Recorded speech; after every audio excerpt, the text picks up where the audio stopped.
The stranger in my attic. I don't even know how to start this. Honestly, I still can't wrap my head around it, but I guess I should just start from the beginning. So I live in San Francisco. Not a super nice part, but not terrible either.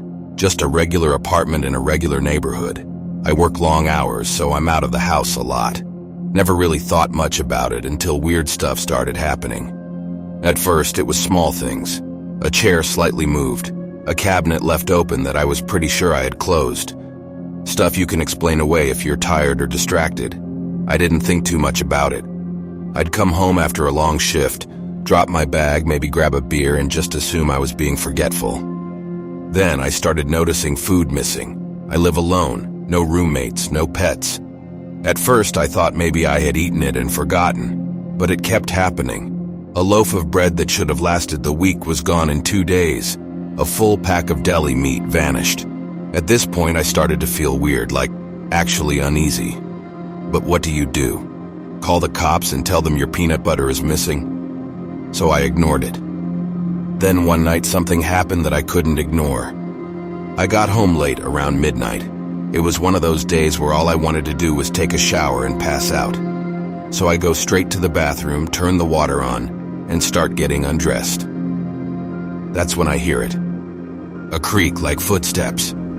I freeze. My apartment isn't big. If someone else was in there, I'd know. I shut off the water and just stand there, listening. Nothing. But my heart is pounding. I grab my phone, turn on the flashlight, and slowly step out into the hallway. Everything looks normal. But I swear I heard something. I check the front door. Locked. I check the windows. Locked. I go back to the bathroom, finish my shower, and tell myself I'm just tired, just paranoid, but I don't sleep well that night. The next day at work, I can't stop thinking about it, so I decide to do something. I go to a hardware store on my lunch break and buy one of those cheap security cameras. Just a little thing I can stick in the living room, pointed at the kitchen. If someone's been coming in, I'll catch them. That night I set it up, sync it to my phone, and go to bed. I don't expect to see anything. But I do. The next morning I check the footage while drinking my coffee. The first few hours are normal, just an empty apartment. Then, around 3 a.m. I see movement. I nearly drop my phone. A man crawling down from my attic hatch. He moves slowly, carefully, like he's done it before. He drops down into the hallway, stands up, and just walks into my kitchen like he lives there. Opens the fridge, takes out some food, eats. I can't breathe. I scrub through the footage. He stays for maybe 30 minutes, then climbs back up. The attic hatch closes behind him. I don't know what to do. My hands are shaking. My first thought is to run, just grab my keys and get out. But I don't. Instead, I call the cops.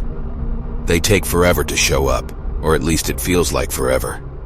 When they finally do, I show them the video. The officers look at each other, then at me. One of them asks if I've checked my attic. I tell them no way in hell I'm going up there. So they do. Guns drawn, flashlights on, they pull down the hatch and climb up. What they find still makes my skin crawl. A sleeping bag, food wrappers, water bottles. He had been living there. For months. They find a small hole in the ceiling, leading to a crawl space that connects to the apartment building's vents. That's how he got in. That's how he had been watching me. They pull him down. He looks normal, just a guy. Dirty, thin, but not some monster. Just a man. A homeless man who had found shelter in my home without me knowing. I moved out the next week, couldn't stay there. Even though he was gone, I couldn't shake the feeling that someone was watching me. So yeah, that's my story. I still check my attic in every place I live now. I don't think I'll ever stop.